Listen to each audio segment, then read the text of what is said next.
ஓம் நம சிவாய.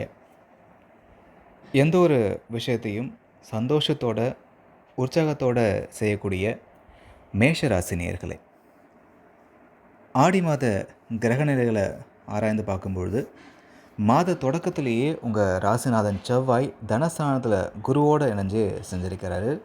இதனால் குருமங்கள யோகம் ஏற்படுது. எனவே இந்த மாதத்தில் நல்ல காரியங்கள் பலவும் இல்லத்தில் நடைபெற வழிபிறக்கும். கொடுத்த வாக்கை நிறைவேற்றுவீங்க. குடும்ப ஒற்றுமையும் பலப்படும். அடுத்தடுத்து நல்ல காரியங்கள் நடைபெறுவதோட பொருளாதார வளர்ச்சியும் கூடும். புதிய முயற்சிகளில் வெற்றி கிடைக்கும் மாதமாக இது உங்களுக்கு இருக்கும். குரு செவ்வாய் சேர்க்கை.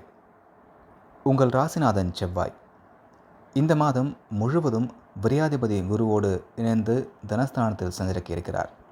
எனவே விரயத்திற்கேற்ற தனவரவு வந்து கொண்டே இருக்கும். குடும்பத்தில் மங்கள ஓசை கேட்பதற்கான சூழல் உருவாகும்.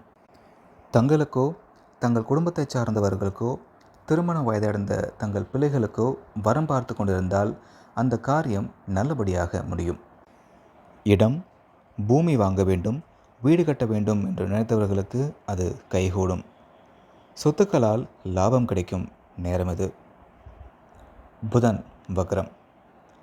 ஆடி 5ஆம் தேதி கடகராசியில் சஞ்சரிக்கும் புதன் ஆடி 28ஆம் தேதி வரை அங்கு வக்ர இயக்கத்தில் இருக்கிறார். உங்கள் ராசிக்கு 3 மற்றும் 6 ஆகிய இடங்களுக்கு அதிபதியானவர் புதன். எனவே இந்த காலத்தில் சகோதர ஒற்றுமை கொஞ்சம் குறையலாம். உடன்பிறப்புகள் உங்கள் குணமறிந்து நடந்து கொள்ள மாட்டார்கள். உத்தியோகத்தில் சில பிரச்சனைகள் தலை தூக்கும்.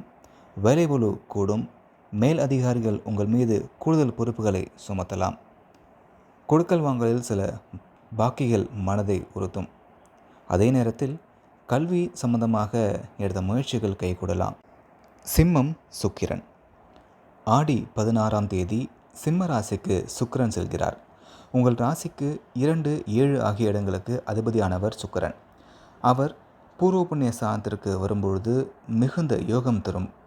படித்து முடித்து வேலையில்லாமல் இருக்கும் பிள்ளைகளுக்கு இப்பொழுது வேலை கிடைத்து உதிரி வருமானங்கள் வந்து சேரும். ஆன்மீக சிந்தனை அதிகரிக்கும். புகழ்பெற்ற ஆலயங்களுக்கு சென்று வழிபட்டு வர நினைப்பீர்கள். அதிர்ஷ்டத்தை அள்ளித்தரும் சுக்கிரன் ஆதிக்கத்தால் சொத்து விற்பனையும் அதன் மூலம் எதிர்பார்த்ததை காட்டிலும் கூடுதல் லாபமும் கிடைக்கும். பொது வாழ்வில் உள்ளவர்களுக்கு புதிய முயற்சிகளில் வெற்றி கிடைக்கும்.